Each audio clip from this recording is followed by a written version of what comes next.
Dans la vidéo précédente, nous avons vu les objectifs de cette formation. Dans cette vidéo, nous verrons la définition de contexte et variable. Il faudrait noter que un job s'exécute toujours dans un contexte spécifique. Lorsque vous sélectionnez un contexte dans la vue Run, vous appliquez des paramètres conformes à l'environnement dans lequel le job s'exécute. Vous développez des jobs talent pour votre société de logiciels par exemple.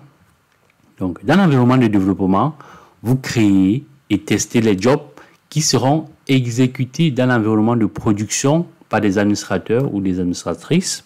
Donc, les jobs de production doivent être connectés à la base de données de production. Vous ne pouvez pas utiliser des données de production, voilà, pour faire des tests. Ce n'est pas possible.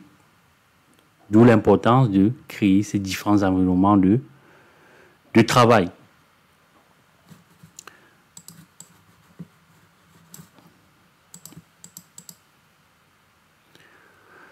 Il faudrait également retenir que les paramètres de configuration du job dans l'environnement de développement ou des tests peuvent être différents de ceux de l'environnement de production.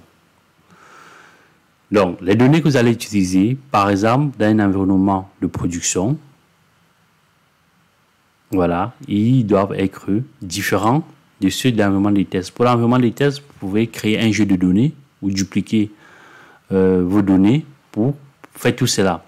Donc, en utilisant des contextes et des variables, vous pouvez concevoir un job compatible à ces trois scénarios. Que vous soyez dans un environnement de dev, dans un environnement de prod, dans un environnement de test.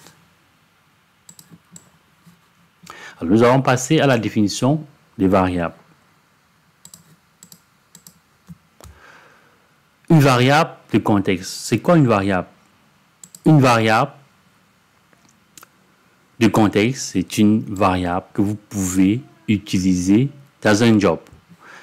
Elle prend une valeur en fonction du contexte dans lequel le job s'exécute. Donc, ces variables-là, elles peuvent être modifiées. Elles prennent différentes valeurs en fonction du contexte dans lequel le job va s'exécuter. Et l'objectif de ces variables-là, c'est de spécifier la valeur à utiliser en changeant le contexte dans lequel vous exécutez le job. Voilà. Donc, nous allons voir des cas pratiques sur Talend. Merci d'avoir regardé cette vidéo. Je vous dis à très bientôt pour la suite de cette formation.